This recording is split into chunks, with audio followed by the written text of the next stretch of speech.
Hong Kong of the future. A young man walks along the neon-filled streets, thinking about what he knows about this city. Since childhood, he has always been on the move, never stopping anywhere for long. And now another man in a police uniform is waiting for him, who gives him money and points out another target, because Jack is a killer and has been doing his job for a long time. And well, he grew up on the streets. There he met his father, who helped the street kids survive for some time. But one day the man simply disappeared, abandoning him to his fate. He did not know his mother, he only heard that she sold him. But this happens everywhere, and Jack does not blame her. Times are so crazy now. He also had a chance to sell his soul, and he took advantage of it. Jack finds a laundry where his target is, and then walks for a long time through the streets behind a tall guy in bright clothes, accompanying him on his last journey. Jack often wakes up at night and wonders what they see in the last minute of life, and now he finally finds the moment, and his target turns to face him. Jack orders the man to kneel and shoots him right in the forehead, and then removes the chip from the body.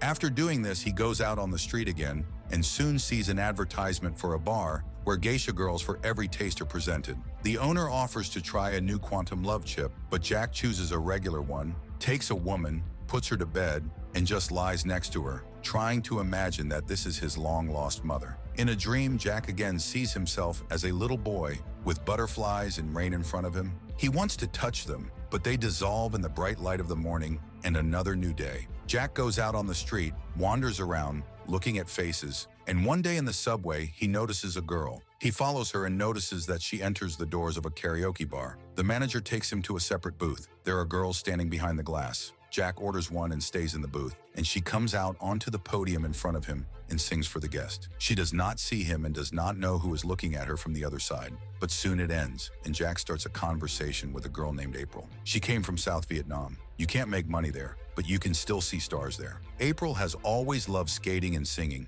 but she hasn't been to the rink for a long time, and she doesn't have a boyfriend. The girl starts asking him counter questions, and Jack calls himself a builder and admits to being alone. April is also alone and doesn't like to talk about her family. All she has is this faith. Later, Jack tracks her down, but he doesn't dare approach her and just watches her eat in a small cafe, at the door of which a little girl sells flowers. Then he follows April all the way to her house and stares at the windows for a long time. In the morning, he follows her again and sees her stop at the altar. Jack notices that he is being followed too. A man follows him. Jack even pulls out a gun, but does not see the pursuer. He tracks the girl down in a cafe again. Later, April comes to work and immediately gets an order, but this time Jack asks her not to sing, but just to talk to him. She admits that this is not her real name, and he invites her to dinner. When her shift ends, the girl goes out and immediately sees a man standing at the door and looking at her. They go to a cafe together, and she asks for his hand and notes that his love line is very short. Jack gives her money, and the girl leaves, and he talks about what is real now and what is not. Here he again notices the observer, but now he himself begins to pursue him, and he gets hit by a car. Jack realizes that this is an android and thinks about whether it has a soul. He notices the chip that fell out from the blow, picks it up and walks away. Jack goes to the chipping center and sees a guy who looks at him very intently. He soon forgets about him because he asks the manager to find out everything about the found chip. He reveals that the code belongs to a company called Industries, which is the largest private donor to the government and is simply impossible to hack. Their leading scientist was Dr. Bergman, a life extension specialist, but he disappeared last year. If he is alive, he can help find out why the corporation is watching Jack. The guy himself begins to feel worse and goes to the doctor. The doctor finds out that the blood cells are overloaded. There is a violation of acid metabolism, but does not understand the reason. Because otherwise Jack is healthy, the DNA does not show any decay, and this is a rare phenomenon now. No doctors will help him. Later, Jack receives another order, the highest level of protection.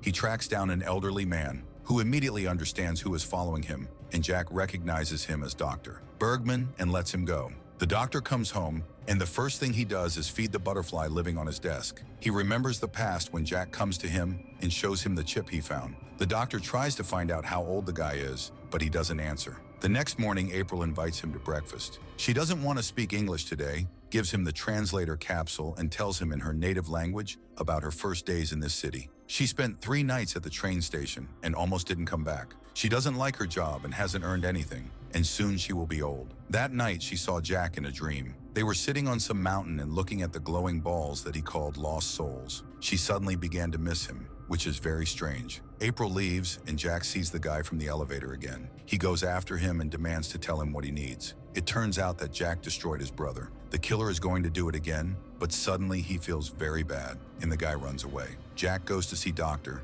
Bergman and notices a butterfly on his desk. He explains that this species lives 30 times longer than normal, and he is trying to figure out why. Bergman starts testing Jack's blood. It turns out to have a very high concentration of hormones, which is new to his system. His body does not accept this level, which causes ossification.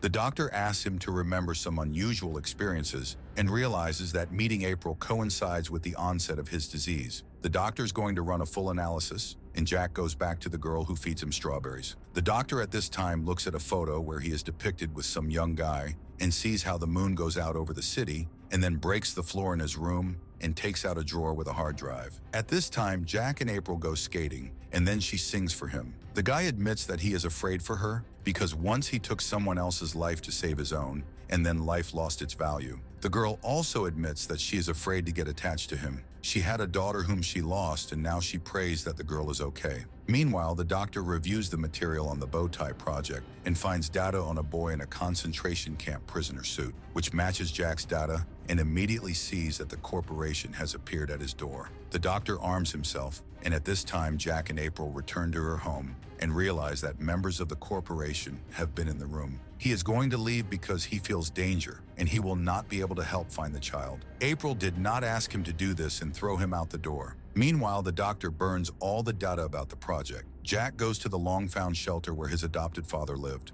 A woman he meets there announces that the old man has died, but allows him to examine his place. April just gets to work, remembering her village. Once she dreamed of the future, but now she knows that she should not meddle in it. On this day, Dr. Bergman orders her. He asks her questions about the moon and refuses her singing. The doctor also admits that he has no close people, although he once had one. He came to find out why people come here at all and asked to tell whether her life has changed lately. But when April refuses to answer, he asks her to step back from Jack and stay away from him because it is dangerous. She thinks about his words for a long time, and the doctor comes to the cryo clinic to visit a young man who is kept in a capsule in a special liquid. And then he goes to a cafe where he meets Jack. He knows that the boy's condition is rapidly deteriorating and begins the story. The fact is that as a child, Jack, along with other children, took part in a program launched by the corporation. They watched him for a long time and then accepted him for experiments to prolong life, which consisted of stopping the production of certain hormones in the body responsible for deep feelings. His body adapted,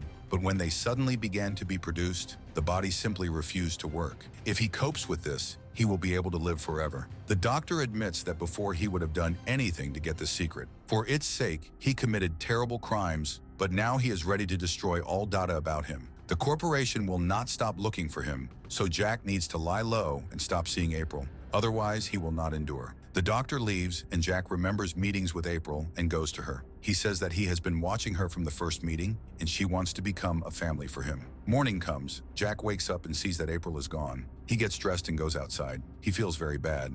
And when an android from the corporation enters the elevator, he doesn't even think about resisting. The guy goes outside, where another android joins his pursuer. They follow Jack's tracks when a guy with a gun appears in front of him, but he suddenly shoots at the androids, and they destroy him and turn off. Jack manages to catch the man, but it's too late. Jack barely moves into the gateway, where he falls and again remembers the butterflies from his childhood. The city is covered in fog. Sometime later, Jack works at a construction site, and in the evenings they go to a bar. One day he tries to find April, but he is told that the girl has returned to her homeland. She goes to a little girl who sells flowers near a cafe and looks into her eyes for a long time. Jack continues to live in the city and again tries to find his mother in every elderly woman.